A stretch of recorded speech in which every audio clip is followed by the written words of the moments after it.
Chamengo. Sydney, ce qui m'intéresse, c'est votre parcours, votre histoire, donc ce que vous avez fait comme études et qu'est-ce qui vous a conduit à vous passionner pour le biomimétisme. Ok, alors je suis diplômé d'une école de management. J'ai fait un parcours assez classique, prépa aux grandes écoles, puis école de commerce, comme on dit à Lyon. Au début, en fait, j'étais très intéressé par le domaine automobile parce que pour moi, c'était l'avenir de la mobilité. C'était des très beaux produits et du coup, j'ai commencé ma carrière dans l'automobile allemande, plutôt de l'automobile premium d'ailleurs. Donc, j'ai bossé chez Audi et ensuite après chez Porsche. Quand j'ai travaillé là-bas, je me suis beaucoup amusé. Effectivement, les produits, c'était des produits de luxe. On les vendait bien. Il y avait beaucoup de recherche et développement. Il y avait beaucoup d'innovation. Il y avait un certain prestige aussi de travailler là-bas. C'est très gratifiant de travailler dans ce genre d'entreprise.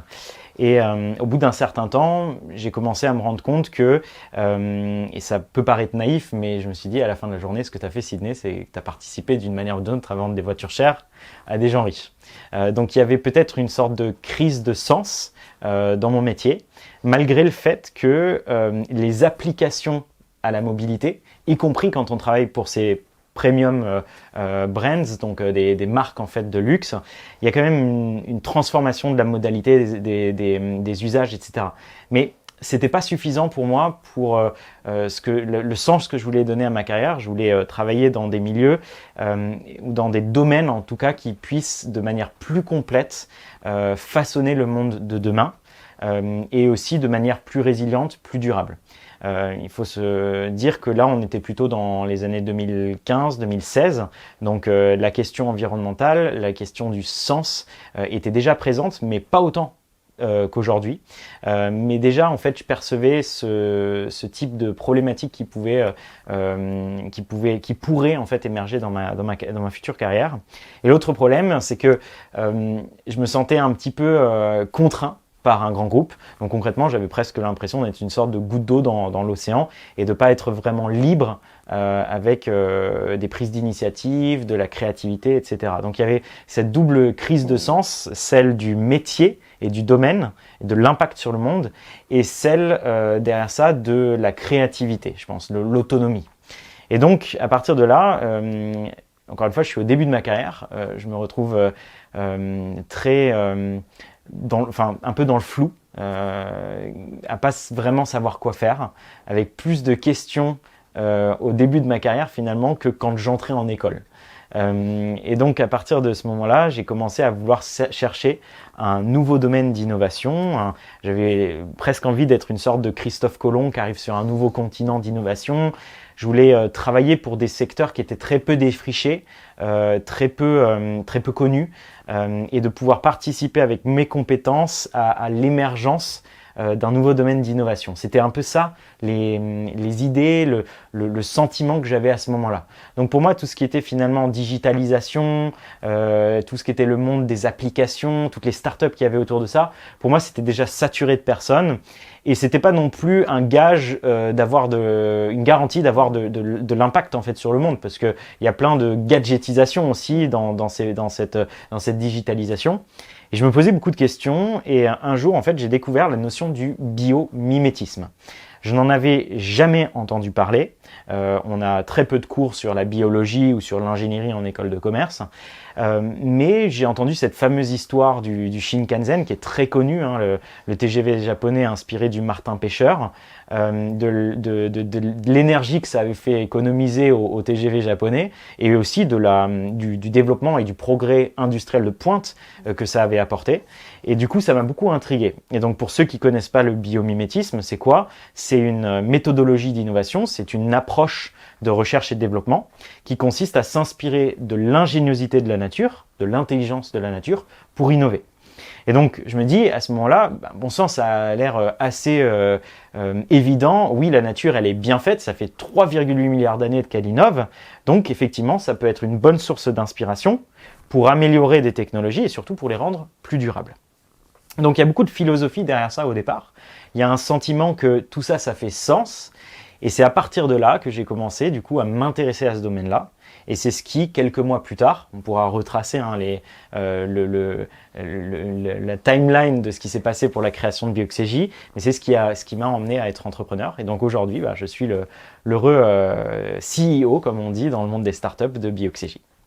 Alors, il y avait déjà des initiatives, il y a déjà des groupes de réflexion, de travail sur le biomimétisme. Vous n'êtes pas la première entreprise à travailler là-dessus. Donc, comment ça s'est passé quand vous avez décidé de dire « c'est quelque chose qui me parle, je vais y aller » ? Oui. Alors, qu'est-ce qui s'est passé en matière de biomimétisme ? En fait, le fait de s'inspirer de la nature, c'est pas quelque chose qui est nouveau. Donc moi, j'ai pas inventé une notion. Vous avez des inventeurs comme Léonard de Vinci qui, quand ils ont créé leur premier concept d'avion, se sont allés s'inspirer du principe de sustentation des avions. C'est la même chose avec Clément Ader, qui est un des pionniers de l'aviation à la fin du 19e siècle. C'est d'ailleurs la même chose avec, si on prend dans les années 50, avec le Velcro, qui a été réalisé par un ingénieur suisse qui allait s'inspirer des fruits de la bardane. Donc en fait, disons que c'est pas une notion nouvelle, la bio-inspiration. Et d'ailleurs, à partir des années 70-80, le complexe militaro-industriel américain, le complexe aérospatial américain, qui était pionnier dans ce domaine-là. Donc on parle de Boeing, Northrop Grumman, Lockheed Martin et tous les grands centres de recherche, Harvard, Stanford, Caltech, Virginia Tech, etc.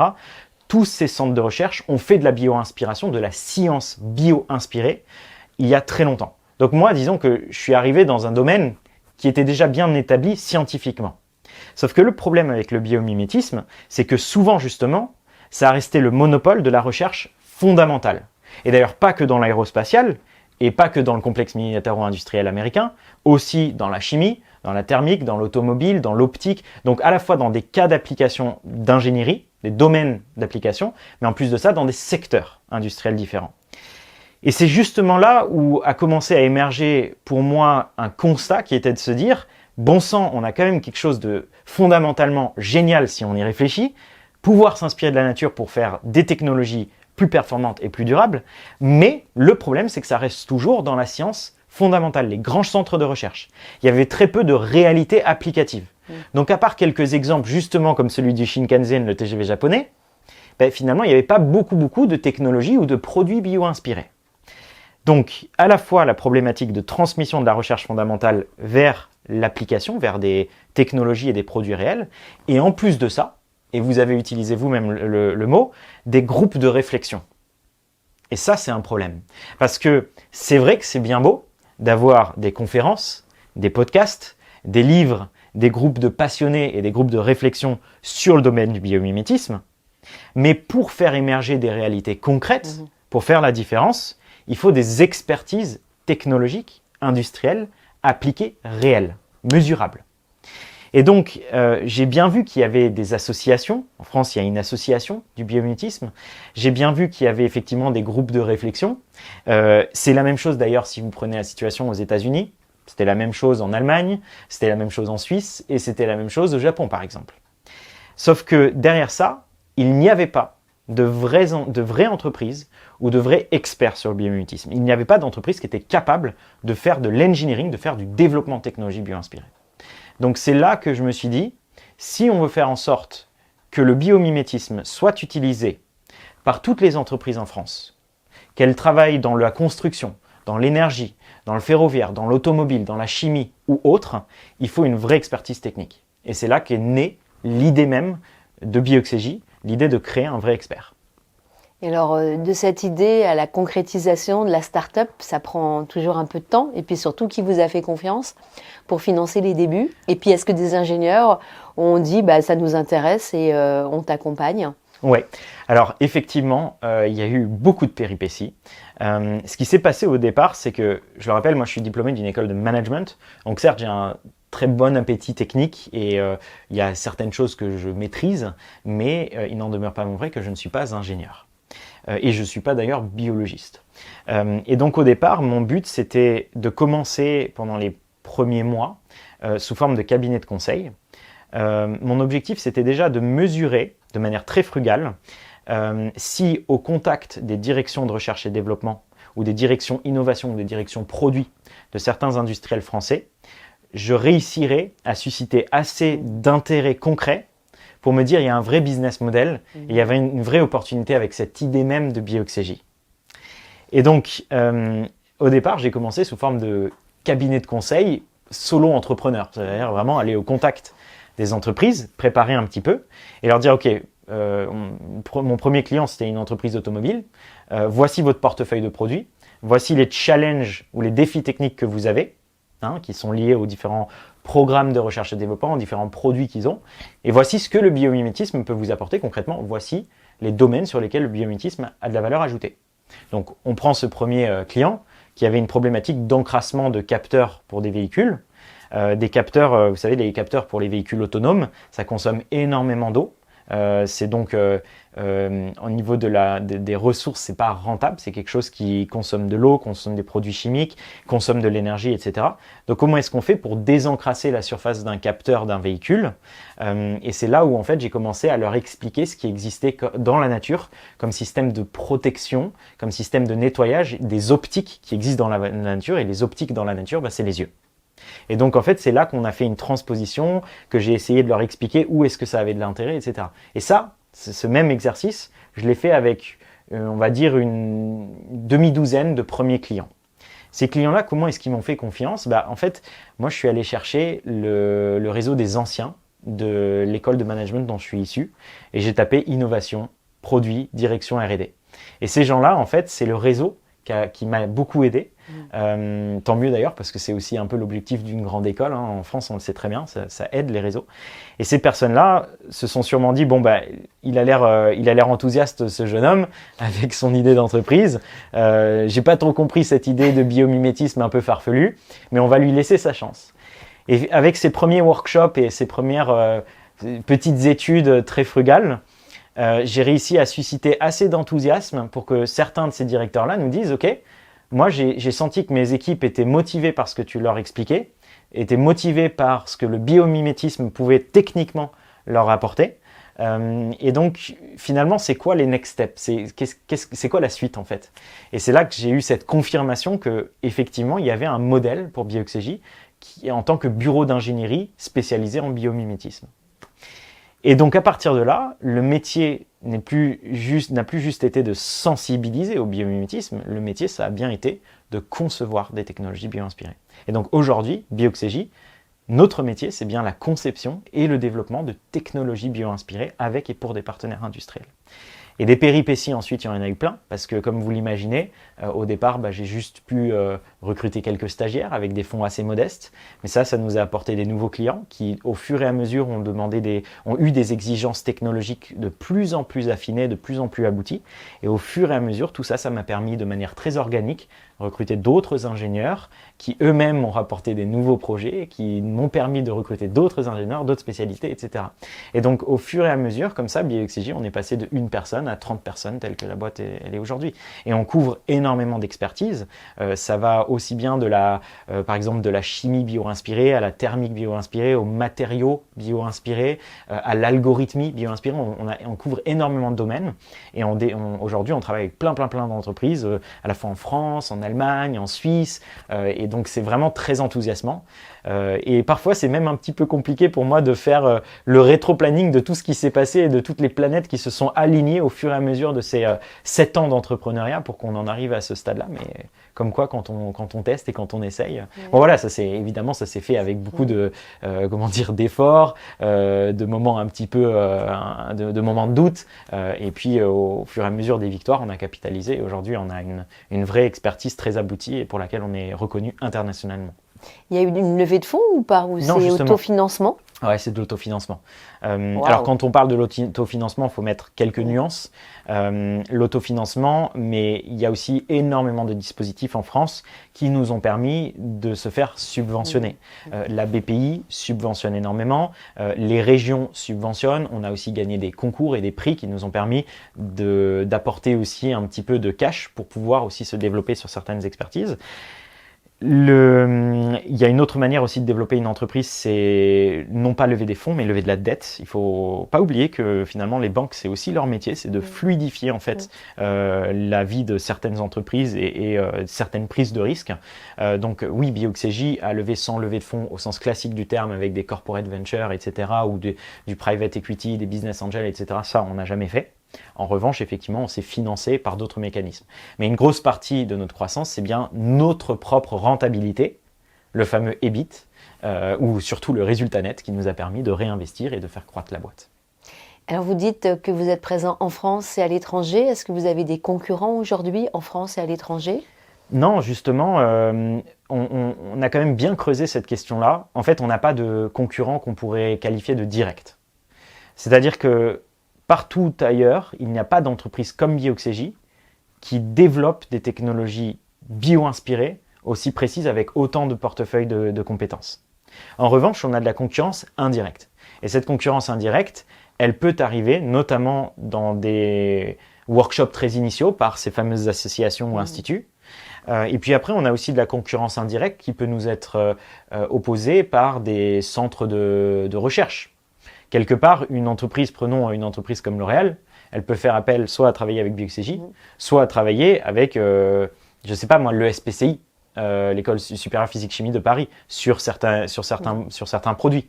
Ça ne va pas être les mêmes réponses. On parle d'un côté avec le SPCI de recherche très fondamentale, très en amont, etc. Et de l'autre, de la recherche beaucoup plus appliquée, des développements plus rapides avec Bioxégie. Parfois d'ailleurs, les trois, c'est plus de la coopétition que de la vraie compétition. Et on a aussi de la concurrence indirecte par les équipes de recherche elles-mêmes chez nos clients qui vont parfois dire nous, on est capable de le faire nous-mêmes.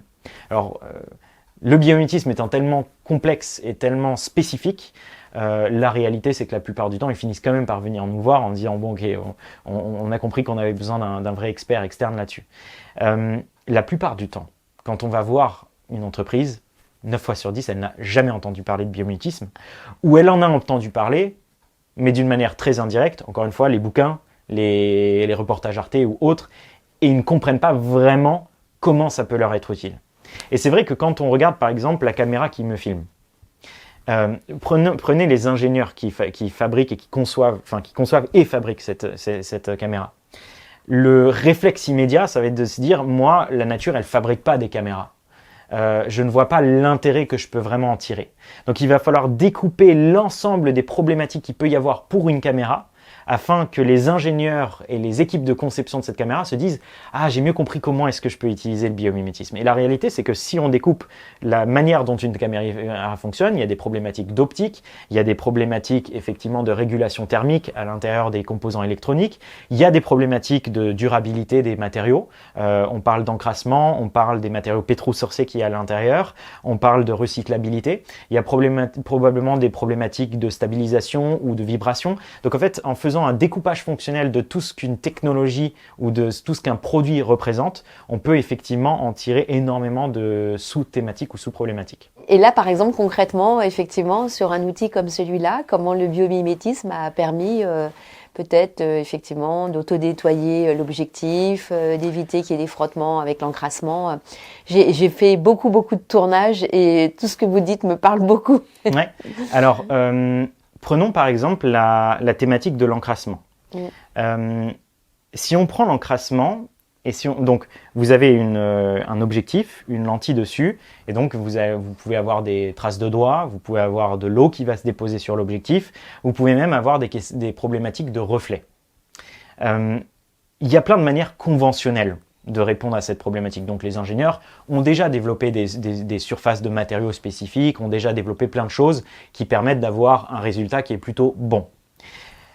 Mais la réalité, c'est que nous, on a plein de partenaires dans le domaine de l'électronique ou même dans le domaine de la construction, des verres, par exemple, pour du bâtiment, etc., qui nous disent, voilà, moi, je suis pas tout à fait satisfait non plus, ou ça me coûte très cher. J'aimerais bien voir comment est-ce que je peux améliorer la qualité du verre pour qu'il s'encrasse moins, pour qu'il reflète moins, qu'il réfléchisse, moins, et éventuellement aussi pour qu'il puisse aussi mieux repousser l'eau, pour que j'ai à moins le nettoyer, etc. Bon. Il y a des organismes dans le monde vivant qui n'ont pas recours comme nous à la douche pour se nettoyer. Prenez n'importe quel insecte, prenez n'importe quel aussi organisme marin, par exemple un poisson, vous allez avoir énormément d'optique, c'est-à-dire rien que les yeux, mais la réalité c'est que c'est aussi le cas pour d'autres parties anatomiques qui ont besoin justement d'éviter cet encrassement, d'éviter la tâche en fait de particules sur certaines surfaces. Et donc, Bioxégie dispose d'un réservoir de savoir-faire biologique sur desquels on peut aller puiser de l'innovation, justement pour répondre à cette problématique-là. Mais si on n'en retient qu'un, Je vous donne un seul exemple, c'est un des papillons de nuit, ce qu'on appelle le moth. C'est un papillon de nuit assez classique qui doit éviter les reflets sur ses yeux pendant la nuit, parce que sinon il va être repéré par des prédateurs. C'est comme quand vous voyez les yeux d'un chat ou d'un écureuil ou je ne sais quelle autre espèce de rongeur pendant la nuit. Si vous avez une lune qui est pleine, vous voyez en fait les yeux qui vont briller. Ça, c'est une problématique très importante pour ce papillon de nuit, puisque lui, il va avoir des grandes optiques justement pour voir dans l'obscurité. Il a des très grands yeux, donc c'est des deux grands globes qui peuvent agir comme deux grands miroirs et révéler sa position à ses propres prédateurs qui vont par exemple être des oiseaux. Et donc pour capturer les rayons, pour éviter qu'ils ne se réfléchissent sur la surface de l'œil, il va y avoir en fait des micro-picots. Ces micro-picots, il faut presque imaginer en fait des sortes de petits cylindres qu'il y a à la surface de l'œil, qui font quelques micromètres ou quelques nanomètres. Je voudrais pas vous dire de bêtises, je ne sais plus si c'est à l'échelle nano ou micrométrique, mais qui vont, non, c'est nanométrique pardon, et qui vont en fait permettre de piéger les rayons.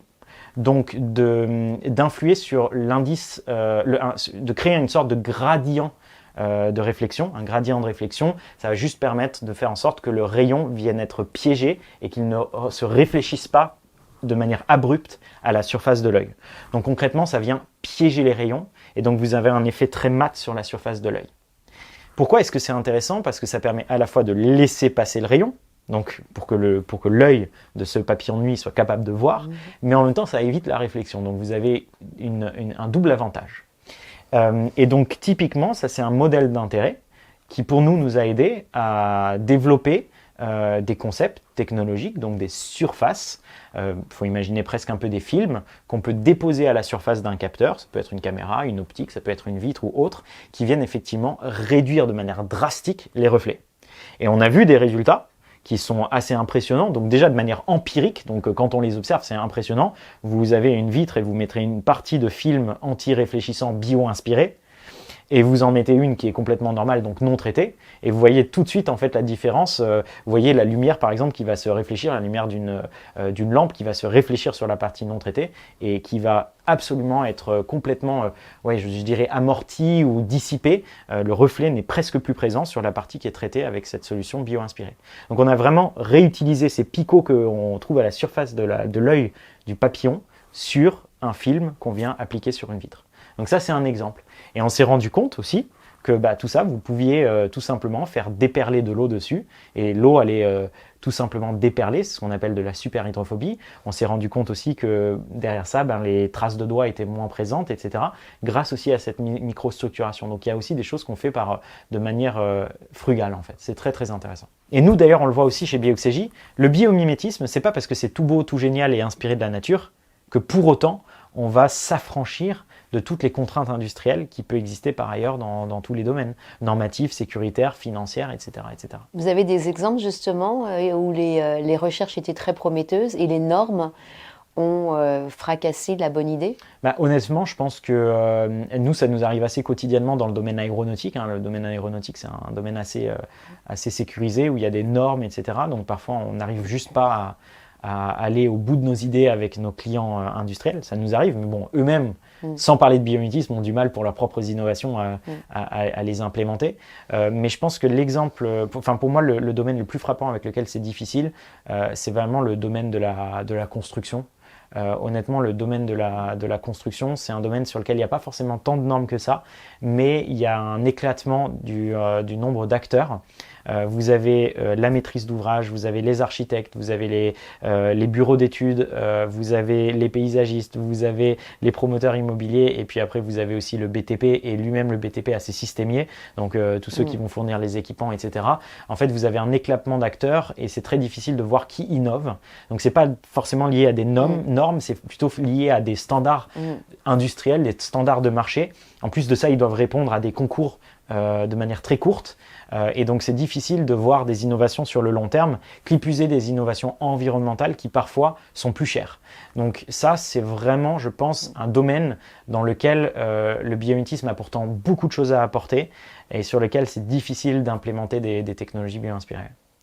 Comment ça se passe au quotidien? C'est vous qui allez voir des clients, c'est des clients qui viennent vous voir, et c'est quoi, comment ça se passe? Alors justement, Et les temps de travail, ça aboutit sur quoi? Est-ce que parfois ça aboutit pas pour les raisons que vous avez évoquées? Alors 9 fois sur 10, encore une fois, c'est nous qui allons vraiment proactivement voir un client industriel et qui allons devoir le convaincre que pour son produit ou sur sa gamme de produits, le biomimétisme peut apporter une valeur ajoutée.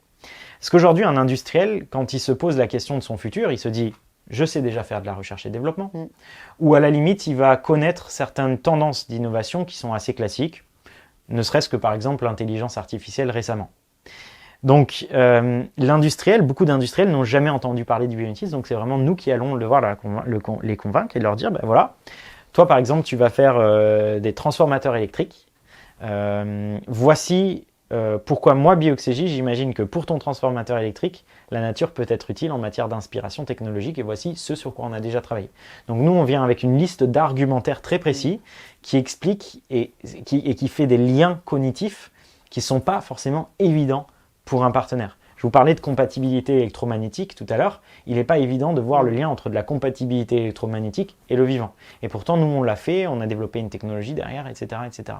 Donc, la plupart du temps, c'est vraiment nos équipes de développement commercial qui vont proactivement se préparer à voir certains acteurs, à voir certains secteurs et qui vont développer des argumentaires.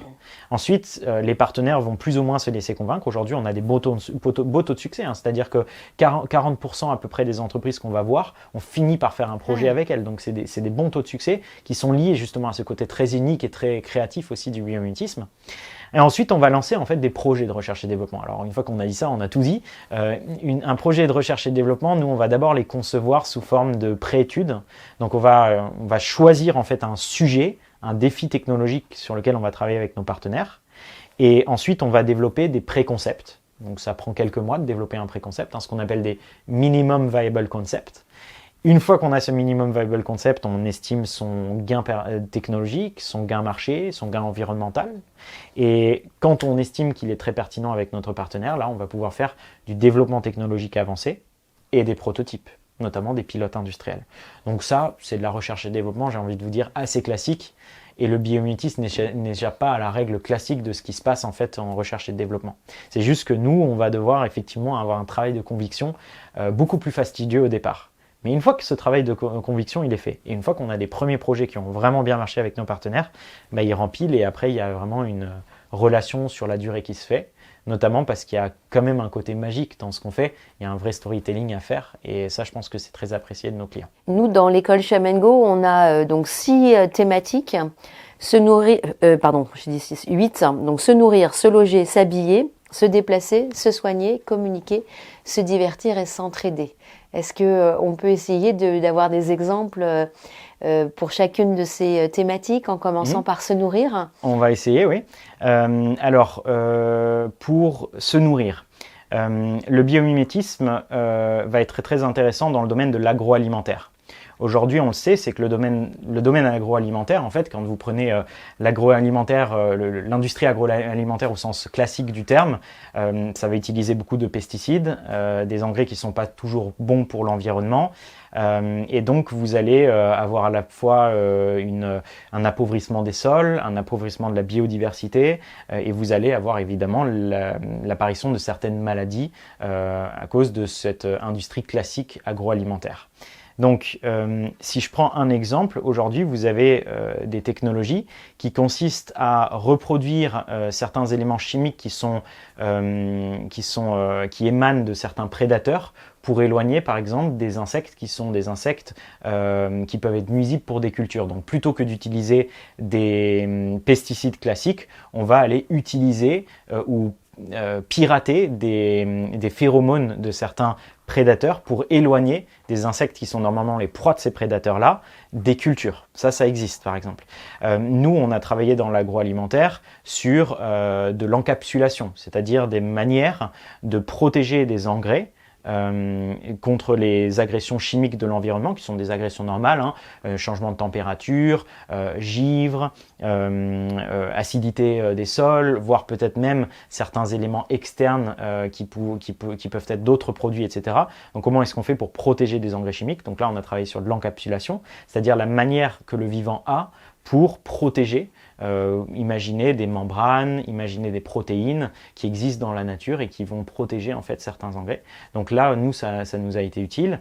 Et puis après, vous avez plein d'autres sujets dans l'agroalimentaire. Vous avez aujourd'hui de nombreux pays qui font face à de l'aridité très importante. Donc c'est problématique pour les cultures. Typiquement, il y a un projet qui a eu lieu en Afrique subsaharienne où ils se sont inspirés d'un scarabée qui vit dans des environnements très arides.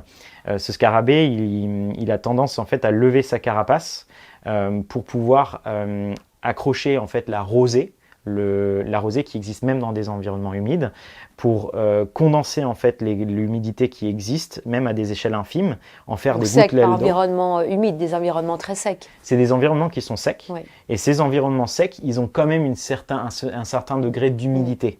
Il y a quand même une certaine humidité. Il n'y a jamais 0 degré. Il n'y a jamais vraiment zéro.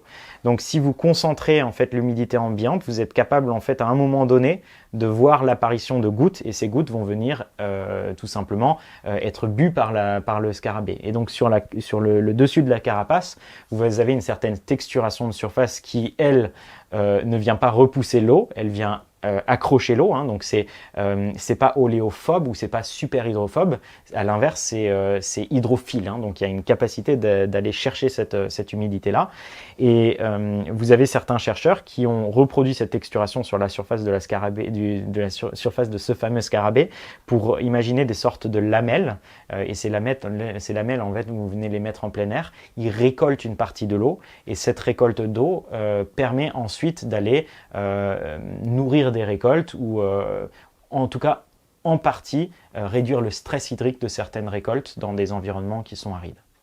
Donc voilà, rien que sur le domaine de l'agroalimentaire qui indirectement nous permet de nous nourrir, il y a quand même beaucoup de choses à faire. Alors se loger. Alors sur se loger, j'ai un bel exemple récent. Un des gros défis qu'on va avoir à solutionner dans les prochaines années, que ce soit en France ou ailleurs, c'est aussi cette fameuse question, je rebondis, cette question de l'aridité et de la chaleur. Vous prenez une ville comme Paris, il y a des rapports qui existent, comment Paris va faire pour résister à des chaleurs récurrentes de 40 degrés ou 50 degrés. La manière classique dont l'être humain se protège de la chaleur quand il se loge, c'est des climatiseurs. Et alors les climatiseurs, ça consomme énormément d'énergie et ça participe en fait à des pics de chaleur locaux et à une surconsommation énergétique à cause de ça. En plus de ça, certains mix énergétiques font que ces climatiseurs qui consomment de l'énergie, de l'électricité, vont eux aussi participer à des émissions de CO2 quand même assez importantes. Or la nature, elle se protège, il y a énormément d'organismes extrémophiles qui se protègent justement de la chaleur, et un de ces organismes extrémophiles, c'est la fourmi du Sahara. La fourmi du Sahara, elle va faire face à des pics de chaleur de 70 degrés en pleine journée. Et elle ne dispose pas, comme l'être humain, d'un système de sudation. Donc ce qu'elle a, c'est qu'elle a une certaine surface, elle a des poils qui, au lieu d'être cylindriques, sont des poils triangulaires. Et ces poils triangulaires vont agir comme des prismes optiques qui vont permettre d'améliorer à la fois la réflexion de la lumière qui entre. Donc concrètement, ça crée une protection contre les rayons du soleil incidents qui viennent chauffer sa surface. Mais en plus de ça, ça permet aussi d'augmenter l'émissivité infrarouge. Elle dispose de poils qui sont triangulaires et qui ne sont pas cylindriques. Et ces poils triangulaires vont agir comme des prismes optiques qui vont à la fois permettre de mieux réfléchir la lumière du soleil qui viendrait sinon chauffer la surface du cuticule, donc de l'exosquelette de la fourmi, et en même temps elles agissent comme des prismes optiques qui permettent de mieux émettre l'infrarouge. Or, l'émission des infrarouges permet aussi de réduire la chaleur corporelle. Et donc c'est un principe physique et optique assez complexe, assez sophistiqué que maîtrise cette fourmi, et ça lui permet de résister justement à ces températures de 70 degrés. Et donc, vous avez certains chercheurs, et Bioxégie d'ailleurs a aussi travaillé sur ce principe-là, qui ont reproduit ces poils triangulaires, ces prismes optiques dont la fourmi dispose, sur des surfaces pour des toits de bâtiments. Et donc, ça permet de renvoyer environ 97% des rayons du soleil, et en même temps ça augmente aussi l'émissivité dans les infrarouges du bâtiment, parce que le bâtiment lui-même, quand il va chauffer, va émettre de l'infrarouge, et tout ça, ça permet de réduire drastiquement la consommation énergétique. Donc concrètement, vous pouvez réguler thermiquement votre bâtiment grâce à cette texturation inspirée de la fourmi du Sahara que vous placez sur des toits en fait, et ça permet d'avoir moins de climatiseurs ou de consommer moins avec les climatiseurs. Donc se protéger vraiment de la chaleur extrême. Et c'est valable autant dans des pays arides qu'en France, on pourrait exactement faire la même chose et poser ça sur des toits. Et vous savez, ça vient aussi remplacer par exemple la peinture blanche qui est aujourd'hui installée sur des toits de supermarchés avec des grandes surfaces qui chauffent au soleil. Ben là, on pourrait trouver une alternative qui est encore plus performante que cette fameuse peinture blanche pour des coûts qui sont presque finalement similaires. Voilà. Donc il y a des choses à faire aussi dans le domaine de la construction. On parlait de se loger. Dans le domaine de la construction, il y a beaucoup de choses à faire. Et là, cette recherche, elle a abouti sur un produit ou pas encore? Oui, elle a abouti sur des produits. Alors aujourd'hui, c'est tout neuf, donc c'est pas quelque chose qui est encore complètement démocratisé, loin de là d'ailleurs. Mais il y a des produits qui ont été testés et qui marchent, hein, donc c'est on va dire des pilotes industriels qui fonctionnent plutôt bien. Et pour rebondir dans ce domaine de la construction, Bioxégie, nous-mêmes, on a fait un projet intéressant. Alors c'est pas forcément sur le fait de se loger, c'est plutôt sur le fait de pouvoir se déplacer. Mais vous avez énormément en fait de chantiers de terrassement. Qui sont utiles par exemple quand on fait des routes ou quand on fait des trottoirs ou autres. Ces chantiers de terrassement font intervenir beaucoup de chaux, de chaux vives. Et la chaux vive, en fait, c'est un élément qui va agréger et stabiliser la terre avant de pouvoir mettre de l'asphalte par exemple dessus. C'est très intense en carbone. 1 tonne de chaux vive, c'est 1 tonne de CO2. Et donc nous, on a travaillé avec un partenaire sur le remplacement de cette chaux vive. Et ce qu'on a fait, c'est qu'on est allé s'inspirer de la salive des termites. Les termites, c'est des insectes qui fabriquent des très très grands monticules. C'est un peu leur fourmilière, ils ont des termitières. Et ces monticules, il faut imaginer que c'est jusqu'à 3 mètres au-dessus du sol, jusqu'à 25 mètres sous terre.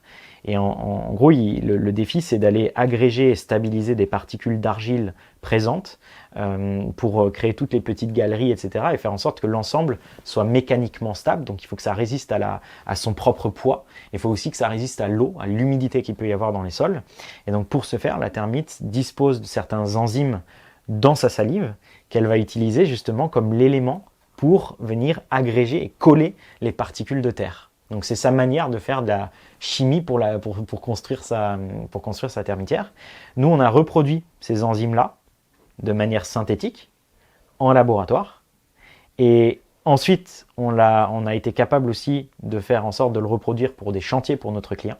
Aujourd'hui, c'est testé dans des chantiers pilotes et ça réduit l'empreinte carbone de 70% parce que ça élimine la chaux vive en fait, ça élimine le besoin d'utiliser de la chaux vive pour notre client. Et donc là, vous avez un projet concret d'utilisation aussi du biomimétisme dans le domaine de la chimie pour de la construction, pour des applications à la construction. Génial. Oui, c'est un beau projet. Et tout ça, on pourra avoir des noms pour aller rencontrer les gens qui font ça ou pas? Bah là, en l'occurrence, c'est NGE. Le client, et on a gagné avec eux le prix des travaux publics 2024. Donc c'était une vraie belle histoire qu'on a fait avec eux. Super. Alors on avait donc se nourrir, se loger, se déplacer, s'habiller. S'habiller, j'ai pas d'exemple en tête particulier. Quoique, en fait, s'il y a eu un sujet qui peut être un exemple intéressant. Bon, déjà, de manière générale, en fait, l'industrie du textile, c'est une industrie qui a aussi des impacts environnementaux très importants. Vous prenez par exemple tous les pigments chimiques qu'il y a dans nos habits pour leur donner une certaine couleur. Ça pose problème. Donc je sais qu'il y a des études en bio-inspiration sur ce domaine-là. sur des pigments bio-inspirés ou des pigments qui existent chez les organismes vivants, qui ne seraient pas des pigments pétrosourcés et qui pourraient être utilisés dans le domaine du textile, notamment des pigments qui existent sur les oursins. Les oursins de mer ont certains pigments. Les biologistes ne savent pas vraiment pourquoi est-ce que les oursins ont certaines couleurs. Donc l'explication du pourquoi, du comment un oursin est rose ou violet ou orange, il ne se l'explique pas vraiment. La réalité, en revanche, c'est qu'il y a effectivement des manières de... L'oursin a une manière d'encapsuler son pigment. Le pigment, c'est quelque chose de très éphémère et très fragile. Et l'oursin arrive à protéger les molécules qui donnent cette couleur-là. Et je sais qu'il y a des études qui sont faites en France sur cette manière de protéger le pigment pour voir si ça pourrait être applicable au domaine de la peinture et au domaine des pigments utilisés dans le textile. Donc ça pourrait permettre de réduire l'empreinte environnementale et toxique que nos habits ont. Un autre exemple dans des habits qu'on pourrait qualifier des habits de spécialité, des habits techniques, vous avez, quand vous prenez par exemple des habits dont l'objectif est de protéger du grand froid, aujourd'hui, on va utiliser un certain nombre de matériaux qui ne sont pas forcément des bons matériaux, qui ne sont pas des matériaux facilement recyclables ou biodégradables, qui permettent d'isoler des grandes parkas ou des grandes vestes ou des habits pour l'alpinisme ou autres. Eh bien, vous avez des études qui ont été menées, je crois cette fois-ci en Chine, sur les poils, on parle beaucoup de poils aujourd'hui, les poils des ours polaires. Les ours polaires ont des poils qui sont des poils creux et texturés d'une certaine manière à réduire les capacités à réduire la conduction en fait, donc la transmission du froid vers le poil et ensuite vers la chair de l'ours. Donc c'est comme ça que l'ours se protège en fait thermiquement. Et l'étude des poils a permis de déterminer qu'il y avait l'existence en fait d'alvéoles à l'intérieur du poil même. Donc c'est un poil extrêmement composite, sacrément sophistiqué que l'ours polaire a. Et ils ont réussi, les chercheurs, à s'inspirer de ces alvéoles à l'intérieur du poil pour créer une fibre textile texturée, donc avec un procédé assez complexe qui permet de reproduire cette structure-là. Et appliqué du coup à des textiles, ça permet d'avoir des textiles qui sont très isolants contre le froid et de ne pas tant utiliser des produits chimiques pour isoler du froid ou pour avoir des textiles de spécialité. Donc là aussi, il y a pas mal de choses qui pourraient se faire dans le domaine de l'habit.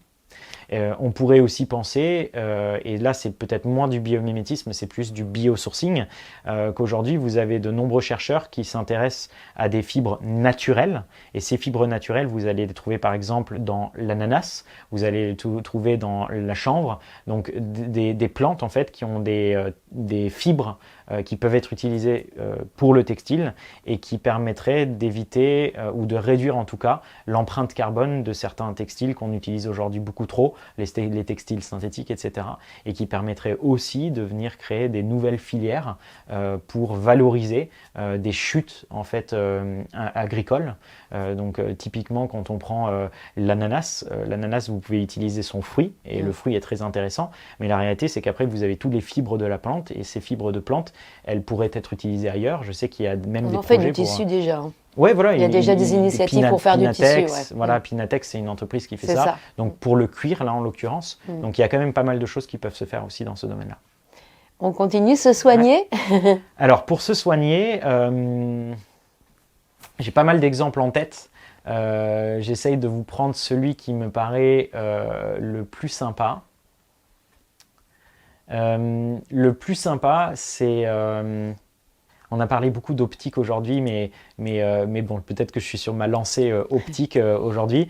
Vous avez en fait une équipe de chercheurs australienne qui a étudié l'animal avec la vision la plus sophistiquée au monde, qui est la crevette menthe.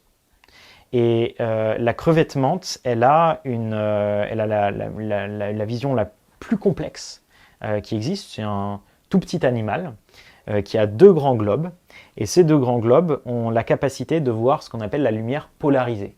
La lumière polarisée, c'est une certaine... vous le voyez quand vous mettiez des lunettes de soleil polarisantes, c'est voir en fait des contrastes que l'œil humain naturel n'arrive pas à voir en fonction de la direction de la lumière et aussi de certaines longueurs d'onde. Bref, c'est un principe optique assez complexe. Pourquoi est-ce que la crevette menthe est capable de voir la polarisation de la lumière? Elle doit le voir et elle peut le voir pour arriver à mieux repérer ses proies ou ses prédateurs dans des environnements qui sont des environnements très perturbés. Quand vous prenez le sol, le plancher océanique, vous pouvez avoir du sable, des particules en suspension. En plus de ça, évidemment, une très grande obscurité. Et donc, percevoir mieux les contrastes, ça permet de mieux percevoir ou de mieux repérer les proies ou les prédateurs. Et donc cette équipe de chercheurs australiennes est allée étudier l'œil des crevettes menthes et notamment certaines constructions qui existent au niveau de la rétine de cet animal-là, hein, certains agencements de la matière qui existent, pour le reproduire en fait sur des caméras spécialisées qui permettraient donc de mieux repérer des tumeurs, figurez-vous. Pourquoi? Parce qu'une tumeur en fait c'est un agencement ou une altération des cellules qui fait qu'en fait les tumeurs, les cellules malades vont avoir une polarisation de la lumière, un contraste qui n'est pas la même que les cellules saines. Je le simplifie au maximum, les cellules saines, vous n'allez rien voir, les cellules malades, vous allez voir un contraste ou une tache très particulière. Mais encore faut-il disposer de cette capacité de voir la lumière polarisée. Donc ils ont reproduit cet agencement de la matière très simple qui existe dans l'œil de la crevette menthe sur des capteurs qui sont assez low-tech, c'est-à-dire que pour repérer la tumeur, vous n'êtes pas obligé d'avoir des systèmes optiques ou des scanners ultra complexes. Vous pouvez avoir cette simple caméra polarisante inspirée de la crevette menthe pour pouvoir repérer et donc diagnostiquer de manière très en amont l'apparition de tumeurs. Donc ça pourrait permettre de mieux lutter ou d'avoir des diagnostics plus efficaces et plus tôt dans la maladie pour les patients atteints de cancer. Mais des tumeurs, alors c'est quoi? De la peau parce qu'on peut avoir des caméras qui sont embarquées et qui peuvent descendre. Par exemple, je ne sais pas c'est encore l'état de recherche, mais je ne sais pas tout ce qu'ils imaginent derrière ça. Là, de manière très évidente, de la peau, puisque c'est ce qui va être visible le plus facilement, mais on pourrait effectivement imaginer aussi de la chirurgie, de l'endoscopie, etc. Voire peut-être aussi des échantillons de certaines cellules, de certains organes, etc. qu'on vient prélever, mais qui nous permettent de repérer mieux la tumeur ou de voir quelles sont les cellules qui sont malades et quelles sont les cellules qui sont saines. Encore une fois, c'est à l'état de recherche, donc je ne sais pas exactement comment ils vont s'y prendre, mais ce qui est intéressant, c'est vraiment d'avoir cette capacité de voir la lumière polarisée juste avec un capteur assez low-tech dans des applications en médecine. C'est vraiment très intéressant. Maintenant, de manière plus large dans se soigner, vous avez plein de choses qui se font en biomimétisme. Vous en avez sur les principes actifs en tant que tels. Je vous cite un exemple, mais il y a des chercheurs qui travaillent sur un gène zombie que l'éléphant a. Je crois qu'il s'appelle le gène LF6. Ce gène-là est un gène qui permet de réguler la multiplication des cellules. Pourquoi est-ce que c'est important de réguler la multiplication des cellules? C'est que notamment les cellules malades, elles vont se répliquer à très grande vitesse, donc il faut avoir quelque chose qui inhibe cette multiplication. Elle n'existe pas forcément chez les organismes vivants habituels, notamment l'homme, elle n'existe pas.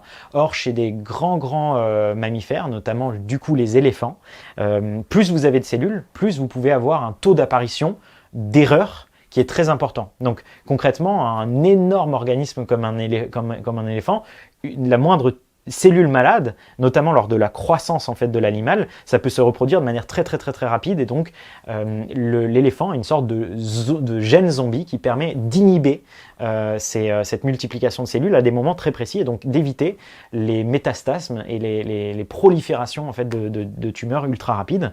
Alors je maîtrise pas encore tous les détails parce que je suis pas spécialiste non plus là-dessus, mais vous avez des chercheurs justement qui s'inspirent de ce gène-là pour essayer de comprendre si on pourrait l'utiliser pour des applications encore une fois, pour lutter contre les cancers. Vous avez dans le domaine de la santé des entreprises, notamment en France, qui se sont inspirées des adhésifs qui sont présents dans le byssus des moules. Donc les adhésifs, la colle qui est utilisée par les moules pour s'attacher aux rochers, pour créer des pansements spécifiques qui permettent de mieux cicatriser et mieux réparer ou recoller les tissus. vous avez Bioxygie a travaillé sur des dispositifs médicaux, donc de manière indirecte. On ne parle pas de médicaments, on ne parle pas d'antibiotiques ou pas, ou quoi. On parle vraiment de dispositifs médicaux, des scanners, des tables d'opération, etc., sur lesquels nous on a travaillé pour des raisons qui sont encore une fois parfois indirectes. Je prenais l'exemple de la caméra. On parlait par exemple des vibrations, on parlait du bruit, on parlait de l'anti-encrassement, etc. Tout ça, c'est des problématiques qui existent aussi dans le domaine médical. Et il y a un exemple aussi très connu qui est celui des sharklets. Donc c'est des sortes de surfaces qui existent chez les requins qui permettent qui sont biocontamination, donc en fait qui viennent altérer l'accroche de bactéries ou viennent même tuer les bactéries. On sait que les maladies en fait nosocomiales dans les hôpitaux peuvent créer des surinfections, etc. Donc il y a plein de manières de lutter contre les infections de bactéries, notamment en s'inspirant de la surface et de la peau des requins qui ont été utilisés par exemple sur des poignées dans des hôpitaux ou autres. Donc vraiment il y a beaucoup de choses. Là, sur cette initiative américaine, je crois qu'ils ont quand même pas mal galéré. Ils ont levé des sous, après ils ont arrêté. Je ne sais pas où ils en sont aujourd'hui. C'est pas facile. L'entreprise Sharklek tant que telle, après c'est lié plutôt à des questions entrepreneuriales. C'est-à-dire qu'en fait, il faut un business case. Trouver un business case, c'est pas simple parce que en fait, vous pouvez avoir certaines technologies bio-inspirées qui vont faire exploser le coût de cette technologie. Donc entre immobiliser une salle d'opération, faire intervenir du personnel de ménage avec des produits chimiques, nettoyer toutes les surfaces, etc., 2, 3 fois, 4 fois par jour, je ne sais pas, ça se trouve c'est même plus souvent, et installer une surface que vous allez remplacer une fois tous les ans, mais qui va coûter plus cher, mais qui va vous éviter de devoir nettoyer, etc., en fait, il faut voir l'équilibre financier qui existe. Mais il n'y a pas que l'équilibre financier, il y a aussi l'équilibre normatif. Quand on prend le domaine de la santé, par exemple, vous pouvez très bien imaginer, je suis juste en train d'imaginer cette situation, mais peut-être que c'est les autorités sanitaires américaines qui interdisent l'utilisation de ce type de surface parce qu'en gros, le protocole rigide, c'est d'utiliser une classe de produits chimiques et que c'est comme ça que ça s'est toujours fait. Et pour lutter et faire évoluer les normes de sécurité, notamment dans le domaine de la santé, ça se trouve c'est ça qui a plombé cette entreprise avec sa technologie. Encore 3 thématiques, communiquer. Sur la communication, j'essaie de vous trouver des exemples qui ne soient pas trop complexes. Bioxygie a travaillé sur des satellites. Il ne faut pas oublier qu'une partie de la communication elle passe par des satellites. Ces satellites, ils ont des grosses problématiques, notamment des problématiques de compatibilité électromagnétique. Donc en gros, vous avez de l'électronique très dense dans certains satellites et cette électronique très dense, elle va créer des perturbations dans toutes les radiofréquences et ça, techniquement, ça peut poser problème. Donc Bioxygie a travaillé sur de la compatibilité électromagnétique bio-inspirée, donc des principes en fait sur lesquels on a joué avec des radiofréquences. Donc ça, c'est un exemple très complexe, mais il y a des choses qui peuvent se faire. Je sais que vous avez nous on travaille sur des câbles sous-marins. Ces câbles sous-marins, ils sont aussi utilisés par exemple pour l'internet et ils doivent être remplacés. Ils subissent aussi des encrassements assez réguliers sous la mer. Donc on a travaillé aussi sur du désencrassement bio-inspiré pour ces câbles sous-marins. On parlait des caméras tout à l'heure. Et là, par exemple, sur ce cas concret, là, qu'est-ce que vous avez fait? Vous avez observé des animaux marins qui, justement, ne passaient pas à la douche? Exactement. En fait, vous avez énormément d'organismes vivants. Je prenais l'exemple du requin, mais vous en avez d'autres. Vous pensez aux tortues, pensez à de très nombreux poissons qui n'ont pas la capacité, en fait, à se nettoyer de manière régulière et qui donc vont disposer, en fait, de surfaces antibiocontamination qui sont très intéressantes. Mais je vous prends un autre exemple qui est, je pense, encore plus marquant. C'est l'aile des libellules. Les libellules, elles ne peuvent pas se nettoyer. Et donc, en fait, elles vont avoir des spikes, c'est des petites pointes à des toutes petites échelles sur la surface de leurs ailes qui vont faire ce qu'on appelle du contact killing. Donc, en fait, dont le seul objectif, c'est de venir déchirer la membrane des bactéries qui s'y poseraient. Il faut presque imaginer, en fait, un tapis de clous pour la bactérie. Et donc le but, c'est de tuer la bactérie quand elle essaye de se poser sur la surface de l'aile. Et donc ça, c'est reproduisible à d'autres échelles et selon d'autres mécanismes pour effectivement éviter le fouling, éviter ce qu'on appelle le fouling, donc éviter la prolifération de micro-organismes sur des surfaces dans l'eau. Et ça, c'est vraiment important quand on veut éviter par exemple la rouille ou qu'on veut éviter l'altération des matériaux et qu'on veut réduire la quantité de maintenance nécessaire. Ouais. Plus que deux et peut-être pas d'exemple, se divertir. Honnêtement, se divertir, il n'y a pas d'exemple.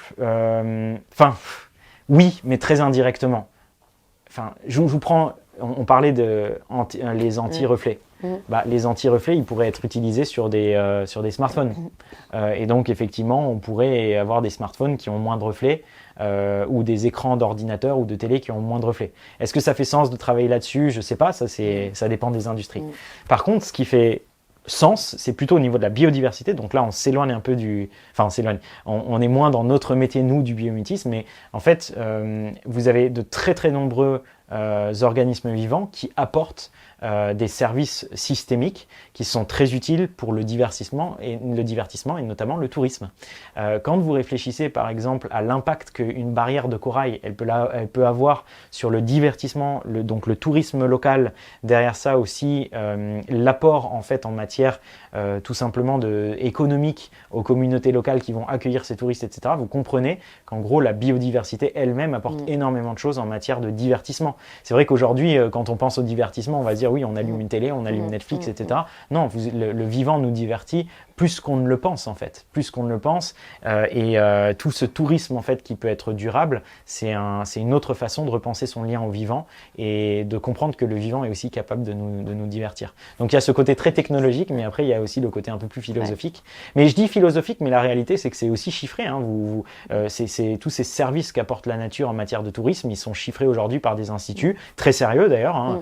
Vous prenez le Fonds monétaire international, le FMI, eux-mêmes ont été capables de sortir certaines études pour comprendre en quoi une mangrove, par exemple, allait apporter tant et tant de millions d'euros annuellement à une communauté locale grâce au tourisme qui a plus intérêt justement à préserver la mangrove pour apporter des touristes plutôt qu'à en extraire les ressources. Donc il y a un vrai lien avec la biodiversité, un peu moins avec le biomimétisme. Et dernière thématique, mais peut-être pas d'exemple parce que lié, on va dire, à une science sociale et vous ne travaillez pas trop, mais c'est s'entraider sur la question, mais qu'est-ce qu'il y a? Là, pareil, il n'y a pas forcément de lien direct avec le biomimétisme, mais en fait, en regardant certaines pratiques qui peuvent exister dans la nature, on revient sur cette question des sciences sociales.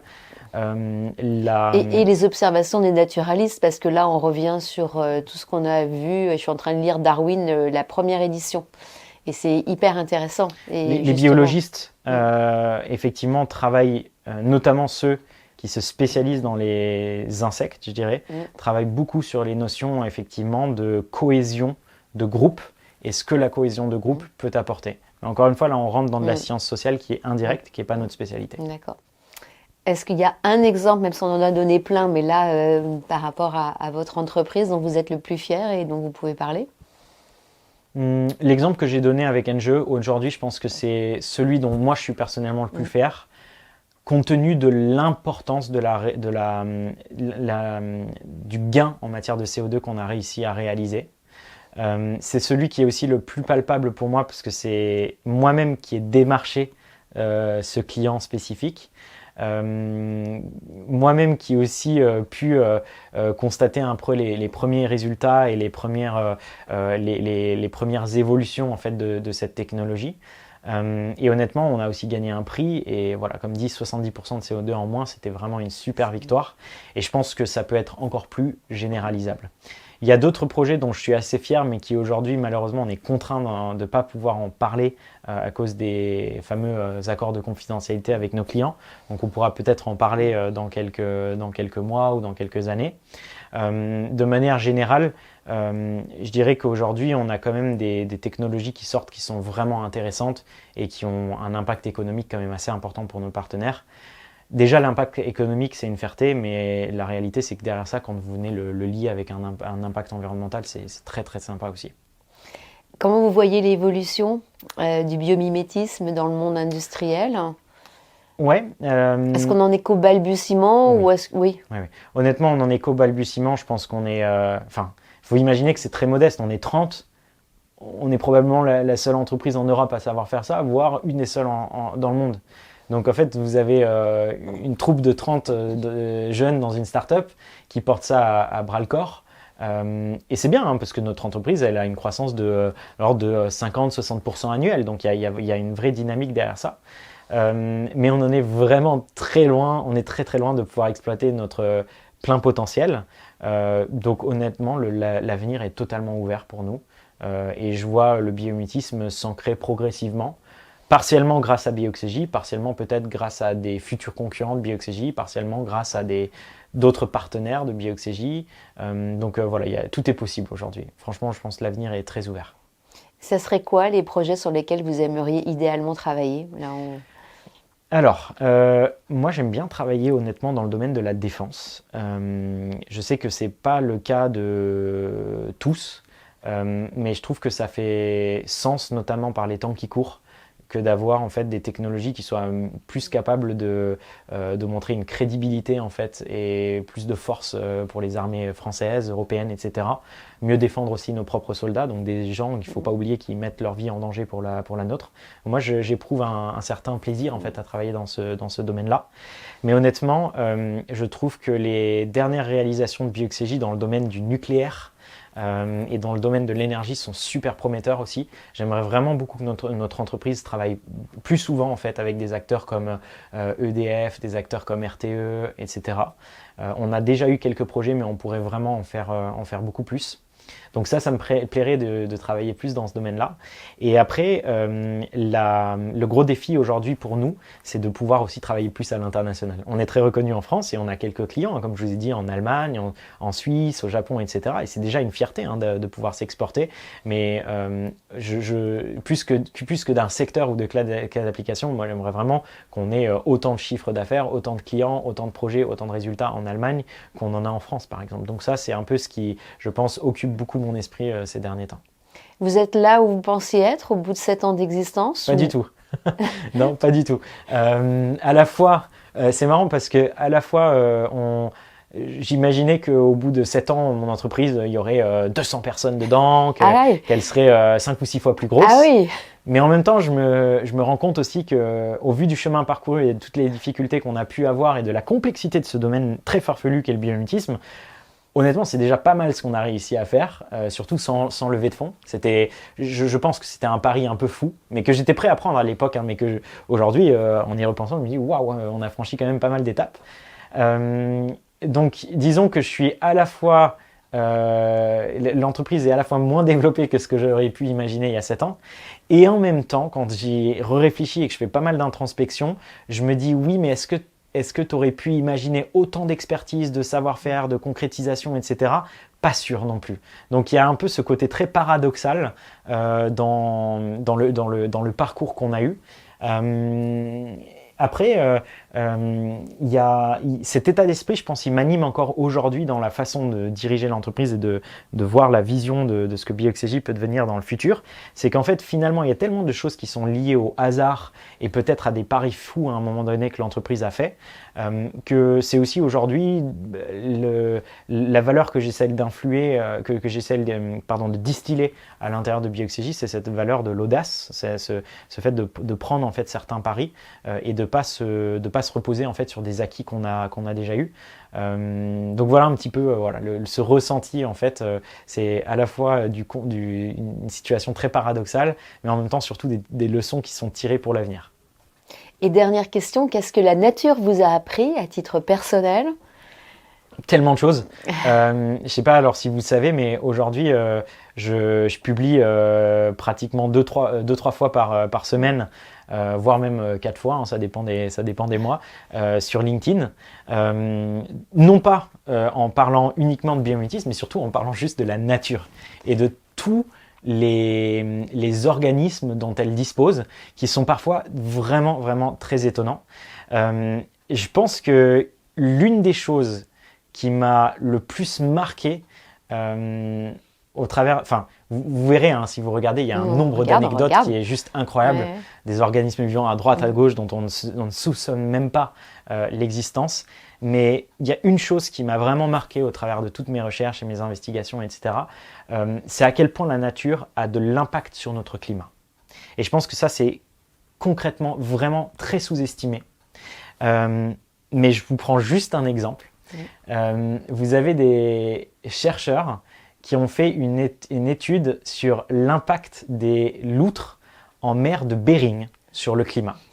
Et ils se sont rendus compte qu'en gros, les loutres ont cette capacité de se nourrir d'oursins qui, si la population des oursins n'était pas contrôlée, favoriserait en fait l'étouffement des algues. Or, l'étouffement des algues, c'est autant de photosynthèse océanique en moins. Et donc, les loutres régulent les oursins qui, eux, vont donc moins étouffer la prolifération des algues qui, elles, font cette photosynthèse. En calculant le nombre de loutres qu'il y a en mer de Bering, les chercheurs ont à peu près estimé que les loutres sont équivalentes ou participent à capturer autant de CO2 que la consommation de 11 millions de véhicules. Donc en fait, vous vous rendez, et des exemples comme ça, il y en a plein. Les éléphants d'Afrique dans les zones pluvieuses, les forêts pluviales d'Afrique, les grandes baleines migratoires, les diatomées, etc. Vous avez énormément d'organismes vivants qui ont un impact, c'est des espèces clés de voûte, hein, c'est-à-dire des espèces dont dépendent plein d'autres espèces, qui ont vraiment un impact CO2 qui est complètement sous-estimé. Et ce qu'on comprend aussi, c'est que c'est l'équilibre de l'ensemble qui fait en sorte de nous apporter ce service systémique, qui est finalement ce service de séquestration du CO2 et de purification de l'air. On pense souvent en forêt, mais les forêts, en fait, c'est juste un exemple parmi tant d'autres. Vous avez énormément d'autres organismes vivants qui ont cette faculté-là. Et je pense que ça, c'est ce que la nature m'a appris de manière vraiment régulière au cours de ces 7 dernières années, en plus de toutes les anecdotes juste incroyables. C'est vraiment cet apprentissage continu du fait qu'on est, nous, êtres humains, complètement dépendants de la nature. Et je finirai peut-être sur cette notion, je pense, qui guide à la fois la philosophie du biomimétisme et qui moi, maintenant, me guide au contact de tout ce que j'ai pu apprendre au travers de la nature, c'est que les révolutions industrielles, elles ont apporté plein de belles choses pour l'humanité, mais plein de mauvaises aussi, hein, mais elles ont apporté plein de belles choses. Et c'est vrai qu'on a appris à conquérir déjà nos terres, nos mers, nos cieux, l'espace, etc. Mais tout ça, au final, ces révolutions industrielles successives, elles nous ont progressivement mis dans une situation de péché d'orgueil, je dirais, qui est celui de se dire qu'on est totalement affranchi de la nature et du reste des êtres vivants, et qui aurait finalement l'homme avec un grand H, qui est une espèce à part complètement indépendante, et qui est la plus sophistiquée, et qui fonctionne tout seul à part, et qui a la biodiversité qu'il faut mettre sous cloche et préserver. Aujourd'hui, on se dit oui, il faut la préserver, c'est bien, etc. Mais la réalité, elle est tout autre. C'est qu'en fait, la biodiversité, il ne s'agit pas juste de la préserver et d'en faire des réserves naturelles et de faire quelques actions par-ci, par-là. L'ensemble de la biosphère, l'ensemble des organismes vivants et des écosystèmes, donc des équilibres et des relations entre ces êtres vivants, purifie notre eau, purifie notre terre, on parlait de se nourrir tout à l'heure, purifie notre air, nous apporte tous les nutriments dont on a besoin et en fait porte à bras le corps une grosse partie des économies. Donc on parle beaucoup de la crise climatique, mais on ne parle pas assez de la crise de la biodiversité.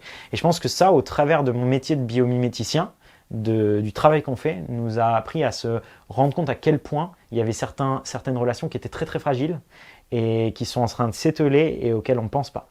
Le biomimétisme, son objectif, c'est aussi un peu de réenchanter ce lien entre la nature et l'être humain et de faire en sorte que, au travers des beaux projets qu'on a, les êtres humains se rendent compte, ou en tout cas les ingénieurs avec lesquels on travaille, même à une échelle plus modeste, se rendent compte de cette incroyable sophistication du vivant et se rendent compte qu'en fait c'est un livre très précieux qu'on a et qu'à chaque fois qu'on détruit des organismes vivants, des espèces, etc., on perd aussi une sorte de partie d'économie de connaissances, de savoir-faire qui sont bien plus sophistiqués qu'on le croirait et qui existent depuis des milliards d'années. Voilà.